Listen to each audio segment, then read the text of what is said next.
નમસ્કાર મિત્રો, સ્વાગત છે તમારું વિડીયોમાં। તમે જોઈ રહ્યા છો દેશ, દુનિયા અને ગુજરાતના તાજા સમાચાર। જામનગરના જોડિયામાં જમીનના રસ્તાના વિવાદે ઉગ્ર સ્વરૂપ ધારણ કર્યું। ખેડૂત પર કુહાડી અને લાકડીથી હુમલો, પાડોશી દંપતી સામે ફરિયાદ નોંધાવાઈ। વડોદરામાં રામનાથ તળાવના બ્યુટિફિકેશન અને વૃક્ષારોપણ કામગીરી મુદ્દે વિવાદ, કોંગ્રેસનો વિરોધ જોવા મળ્યો। જામનગરમાં કારમાંથી રૂપિયા 3.62 લાખનો વિદેશી દારૂનો જથ્થો ઝડપાયો। વડોદરામાં એરપોર્ટ પરથી પાર્સલ છોડાવવાના નામે મહિલા પાસેથી ઠગે રૂપિયા પડાવ્યા। જામનગરના જામજોધપુર નજીક સોનવડિયા ગામે સગીર વિદ્યાર્થી બાળક સાથે જાતીય સતામણીનો કિસ્સો પ્રકાશમાં આવતા ચકચાર મચ્યો। જામનગર જિલ્લામાં ગઈ રાત્રે પોલીસને વિશેષ કોમ્બિંગ ડ્રાઈવ, 28 આરોપીઓ સામે કડક કાર્યવાહી હાથ ધરાઈ। જામનગરમાં નવા ગામ ઘેડ વિસ્તારમાં ઉછીના રૂપિયાની ઉઘરાણીના મામલે એક યુવક પર છરીથી જીવલેણ હુમલો કરાયો। વડોદરામાં ચોરોનો નવો ખેલ, બાઇક પર આવી દુકાનમાંથી એક પછી એક તેલના 2 ડબ્બા ઉઠાવી 2 ચોર ફરાર બન્યા। વડોદરામાં 2 વ્હીલર પર તલવાર લઈને નીકળેલા 2 યુવક સામે ગુનો દાખલ કરાયો। રીનીટ પેપર વેચાણના નામે છેતરપિંડી કરનાર 2 શખ્સ ઝડપાયા। ટેલિગ્રામમાં ચેનલ બનાવીને વાલીઓ વિદ્યાર્થીઓને છેતર્યા।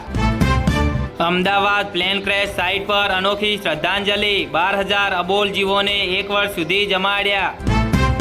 અમરેલીના રાજુલામાં કુદરતનો કરિશ્મા, 50 ફૂટ ઊંડા કૂવામાં સિંહણ સાથે 5 કલાક સુધી રહ્યો શ્વાન, છતાં શિકાર થતા બચ્યો। ગુજરાત પોલીસનો ઓપરેશન ચાઇલ્ડહુડ ફ્રીડમ, 14 દિવસમાં 84 બાળમજૂરોને મુક્ત કરાવ્યા, 26 લોકો સામે કેસો નોંધ્યા। અમદાવાદમાં રબારી કોલોની 4 રસ્તા નજીક પૂરપાટ ઝડપે જતી કાર BRTSની રેલિંગ તોડી ટ્રેકમાં ઘૂસી, કારનો કચ્ચર ગાણ બન્યો। અમદાવાદમાં રિવરફ્રન્ટ પર જોખમી સ્ટન્ટ કરતા શખ્સોનો વિડીયો વાયરલ, સીટ પર ઊંધા સૂઈને બાઇક હંકારી, પોલીસ તપાસ શરૂ કરાઈ। વડોદરા જિલ્લાની સૌથી મોટી અને જૂની સહકારી સંસ્થા બરોડા સેન્ટ્રલના ડિજિટલ ટ્રાન્ઝેક્શન વર્ષમાં બમણા થયા। સુરતમાં હજીરાના ઉદ્યોગોને હવે સીધું સેકન્ડરી ટ્રીટેડ પાણી આપવા પાલિકાનું નવું આયોજન કરાયું। અમરેલીમાં વતન જવા નીકળેલા યુવકને સિંહણે ફાડી ગાધો, ઘટના સ્થળેથી માત્ર ખોપરીના અવશેષો મળ્યા। સોના ચાંદી અંગે મોટા સમાચાર, 2 જ ઇમ્પોર્ટ પ્રાઇસ અંગે 3 જ દિવસમાં બીજો મોટો નિર્ણય લેવાશે। નીટની પરીક્ષા ન થાય ત્યાં સુધી ભારતમાં ટેલિગ્રામ પર પ્રતિબંધ, 30 જૂન સુધી આ ફીચર કામ નહીં કરે। અમરેલીમાં ખેરા ગામમાં પ્રેમ સંબંધની આશંકામાં યુવકના પિતાનું અપહરણ કરી માર માર્યો, છોડાવવા ગયેલી પોલીસ ટીમ પર પથ્થરમારો કરાયો। ડોક્ટરની ચિઠ્ઠી વિના નહીં મળે કોઈ પણ પ્રકારની સિરપ, કેન્દ્ર સરકારે બદલી નાખ્યો વર્ષો જૂનો નિયમ। જામનગર નજીક મોટી ખાવડી ગામમાંથી ડિગ્રી વગરના બોગસ ડોક્ટરને ઝડપી પાડતી SOG શાખા।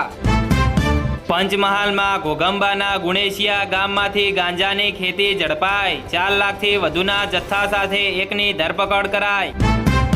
વડોદરા શહેરમાં ચોમાસા પૂર્વે માર્ગ સુરક્ષાને લઈને ખાડા, તૂટેલા ગટરના ઢાંકણા રિપેર કરવા રજૂઆત કરાઈ।